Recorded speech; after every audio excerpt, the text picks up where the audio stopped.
TDA story में स्वागत है। वीडियो पसंद आए तो लाइक, कमेंट, शेयर और सब्सक्राइब जरूर कीजिए। अब चलते हैं कहानी की ओर। एक बूढ़े बाप की कहानी। ये कहानी जो एक कविता के रूप में व्यक्त की गई है, वो कोई कविता नहीं है, बल्कि एक सच्ची घटना है। ठंड का मौसम था, सुबह का समय था, ठंड भी अपने चरम सीमा पर थी। मैं आज जब सुबह कॉलेज जा रहा था तो मैंने एक बूढ़े आदमी को देखा जो कि ठंड से ठिठुर कर रोड पर एक किनारे कांप रहा था। उस बूढ़े आदमी के आंखों में भी सिर्फ आंसू ही था। न पहनने के लिए कपड़े, न कंबल, उसके पास कुछ भी नहीं था। मैं वह थोड़ी देर रुका और उस आदमी से उसके इस हालात के बारे में पूछा तो उसके जवाब सुनकर मेरी आंखों में आंसू आ गया और मैं वहां से कॉलेज चला गया। उस बूढ़े आदमी की बातों को मैं एक कविता के रूप में बताने जा रहा हूं। एक बार पढ़िएगा जरूर, आप भी जाने कि आज के बेटों की सोच किस तरह हो गई है। आज फिर से इंसानियत को मरते देखा है, जब एक बूढ़े बाप को ठंड में रोड पर ठिठुरते देखा है। अनजाने कैसे छोड़ देते हैं लोग अपने माँ बाप को। आज फिर एक जिंदगी को बेदर्दी से मरते देखा है। उसकी आंखों में आंसू थे, चेहरे पर एक चाहत थी। इतनी मुश्किल में भी उसके चेहरे पर एक छोटी सी मुस्कुराहट थी। बहुत बुरा लग रहा था मुझे।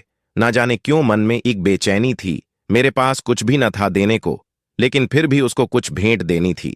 आखिरकार मैंने उससे पूछ ही लिया, बाबा तू यहां इतनी ठंड में क्यों लेटा है? अपने घर क्यों नहीं जाता? उसके आंखों में आंसू आ गए, प्यार की झलक भी दिख रही थी। वह बोला, बेटा, तेरे जैसे ही मेरा भी एक बेटा है जिसको मैंने पलकों पर बिठाया था। प्यार तो खुद से भी ज्यादा किया था उसको, क्योंकि उसके ऊपर से उठा उसके मां का जो साया था। मैं बाप होकर उसको एक मां का भी प्यार दिया। शायद कुछ इसी कारण से उसने मुझे आज घर से निकाल दिया। ना सोचा था मैंने कि कभी ऐसी भी घड़ी ही आएगी जो बेटी अपने माँ बाप से दूर आई है, आज वही मुझे घर से निकलवाएगी।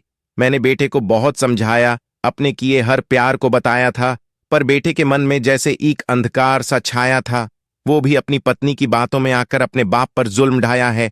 जिस बाप ने बेटे के लिए अपनी सारी खुशियां त्याग दी, आज वो जैसे हुआ कोई पराया है। बस इतनी से कहानी है मेरी, जो इस रोड पर पड्डी दहा हूं मैं। जिस बेटे को हर एक सुख दिया, आज उसी की वजह से इस मोद्दा पर खड्डीडा हूं मैं।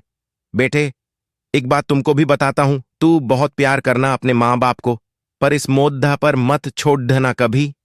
त्याग देते हैं माँ बाप अपनी सारी खुशियों को, जिससे बेटे को दुख ना हो कभी। मैंने भी बहुत प्यार किया था अपने बेटे को, पर आज कुछ इस कदर बहाया गया हूं। पर तू कभी न छोड़ना अपने माँ बाप का साथ, आज जिस तरह से मैं ठुकराया गया हूं। इतना कहकर बूढ़ा व्यक्ति रोने लगा, अपने बचे हुए जीवन को रोकर ही खोने लगा।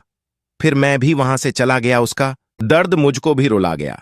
इतनी समझ तो नहीं है मुझ में कहीं मैं समझाऊं, पर फिर भी एक बात कहना चाहता हूं हर बेटे को, मत छोड़ कभी उस माँ बाप को बेसहारा, जिसने तेरे लिए अपने हर सुख को खोया है। माँ बाप तो वो सूरज हैं जिसने खुद आग में जलकर तेरे जीवन के हर अंधकार को धोया है।